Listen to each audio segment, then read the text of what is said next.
Oi pessoal, primeiro ano, ensino médio, tudo bem com vocês? É, eu vou começar a nossa aula falando de religião na sociologia clássica, certo? Só queria que vocês entendessem uma coisa, nós estamos nos adaptando, tanto nós estamos nos adaptando a essa nova realidade, quanto vocês. Então, alguma coisinha que não sair dentro dos parâmetros aí, nos perdoe, porque realmente nós estamos nos adaptando e tentando fazer o melhor possível para vocês, para que vocês não fiquem com defasagem de aprendizagem. O nosso objetivo é diminuir o máximo possível. Então vamos lá, vamos começar. Existe uma prática normal que diz que não se discute religião, futebol e se discute sim, se discute sim. É fato que alguns conceitos que nós já discutimos em sala de aula, razão não é você se impor ao outro. Razão é juntos chegarmos a um bom termo, não é? Aí essa questão da razão volta lá para o Renascimento. Renascimento, a religião, ela diminui sua participação na sociedade quando o homem começa a entender que sua ação é determinante para o que ocorre na história. Quando o homem começa a ter essa noção plena, o que vai acontecer? Vão ter algumas mudanças. Até então, depois do período da Idade Média, das trevas, o que acontecia?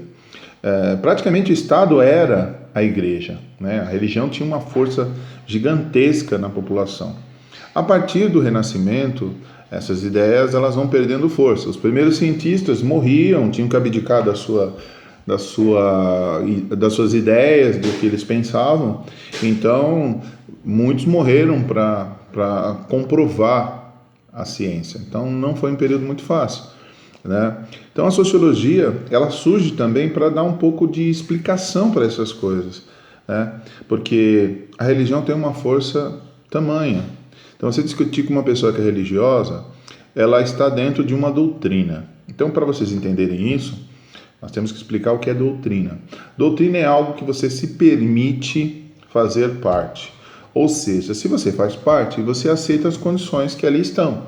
Então, se você entra ali naquela ideia, se vem de família, se é por decisão própria, como você entrou na religião, foi uma decisão sua. Então, quando você participa de um clube, de uma associação, de um contexto religioso, de uma igreja, você aceita as condições que ali estão. Então, normalmente, a pessoa que aceita as condições, ela não vai reclamar, certo? Então, a religião, mas, aos olhos da sociologia, você precisa sempre se aprofundar no conhecimento. Se você não se aprofunda, você sempre vai ficar no raso. São conceitos que nós já tratamos em sala de aula. Ou seja, o conhecimento raso é o senso comum e o conhecimento aprofundado é o senso crítico. Mas o senso crítico só pode existir com profundidade e com substância. Se não houver profundidade ou substância, não é senso crítico, é senso comum. Senso comum é o conhecimento pequeno, raso, não aprofundado, não tem comprovação científica. Então, esses conceitos têm que ficar muito claros na cabeça de vocês, né?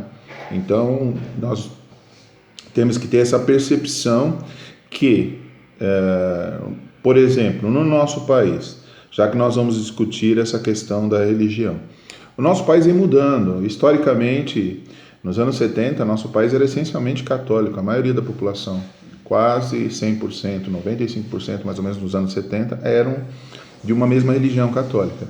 Hoje as religiões evangélicas ou protestantes, elas vêm crescendo muito, tem uma infinidade de evangélicas, então é difícil falar de uma só, são muitas.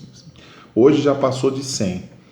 Então, mas o fato é que a Igreja Católica hoje ela se encontra muito burocrática e isso fez com que crescessem as outras religiões, né? Mas nós não podemos esquecer que existe uma parcela da população que não tem religião. Ou ela acredita em Deus e não tem religião, ou ela não acredita em Deus. E dentro do nosso país, o nosso país é democrático e plural. Isso nós não podemos esquecer. E na Constituição tem um item lá que é muito claro. Nossa Constituição é uma das melhores do mundo, das mais completas. né? Nem sempre é respeitada, mas está na Constituição. O que está lá na Constituição? O nosso país não privilegia nenhum tipo de religião, credo, se respeite todos os credos, toda forma de expressão religiosa tem que ser respeitada. Culto, associações tem que ser respeitada. Então, dentro da nossa Constituição, nosso Estado é laico, não privilegia nenhum tipo de religião. Está lá na Constituição brasileira, muito claro. Alguns tempos, não esse Papa agora da religião católica, mas o Papa anterior, o Ratzinger, se a minha memória não falha, ele na época, o presidente do país era o Lula, ele queria de todo modo colocar na Constituição que tinha que ser católica. A força, não dá, né? E outra, essas coisas não podem acontecer dessa maneira. As nossas leis, elas são fruto de luta, de batalha, de discussões, de confrontação, de comprovação. Então, sem esses itens, não dá. Então, assim, e a sociologia nos ajuda a propor esse debate, não é? Mas é fato, existem pesquisas que, quanto mais conhecimento, mais distante a população fica mais distante das religiões. Mas isso é um outro debate, ok? Mas a sociologia, ela nos provoca uma análise, né, sobre essas questões. Surgimento da modernidade, das relações de trabalho, o surgimento do capitalismo, né? Só para relembrar uma questão histórica, rapidinho, para nós nos situarmos. Mercantilismo, ele acaba com o feudalismo. O mercantilismo, desenvolvimento do comércio, desenvolvimento, nesse momento é o pré-capitalismo, ou seja, o mercantilismo vai acabar com o feudalismo. As formas de comércio se alteram. Não é mais troca, não é mais excedente de uma comunidade. Nós começamos a ter uma palavra chamada lucro. Até então, nós não tínhamos o papel moeda. Nesse momento histórico aí, as moedas eram todas diferentes, os reinos, cada reino tinha uma moeda, isso era muito complexo, muito difícil. Como ia se comerciar, sendo que você tinha moedas diferentes, com valores diferentes, então era muito complicado. Quando se definiu uma unidade de valor, naquela época o ouro e a prata eram as unidades de valor. A princípio era muito difícil esse tipo de comércio. Por quê? Era muito pesado a prata, né? E comerciar era muito perigoso, tinha roubo e tudo mais, os piratas. Então, aos poucos, o comércio cria uma coisa chamada papel moeda, mas isso vai demorar um tempo ainda. Mas nós não podemos esquecer que o mercantilismo acaba com o feudalismo. E a partir daí começa a nascer uma coisa que é determinante para o capitalismo, a questão do lucro. A partir do momento que entra esse fator lucro e começa-se o início do desenvolvimento das manufaturas na Inglaterra, e aí nós entramos na Revolução Industrial, que nós já aprendemos. Revolução Industrial foi uma revolução. Revolução Industrial foi uma revolução enorme, não foi uma revolução só técnica, foi uma revolução que envolveu mudança de paradigmas, ou seja, o homem passa a produzir de uma forma diferente, as relações sociais, econômicas, políticas, todas as relações se alteram. Relembrando, só é revolução se há uma mudança radical de costumes. Se não houver uma mudança radical de costumes, não é revolução, ok? Aí nós já estamos entrando no início do capitalismo, já não é mais o pré-capitalismo. A partir do momento da indústria já é o capitalismo. Só que ele não estava ainda desenvolvido para o mundo inteiro. A Revolução Industrial ela se faz da maior maneira no mundo, né? Primeiro na Inglaterra, depois ela vai para o mundo inteiro. O capitalismo, aí ele tem sua fase de disseminação, de centralização e mundialização do capital. Aí o capitalismo vai para o mundo inteiro.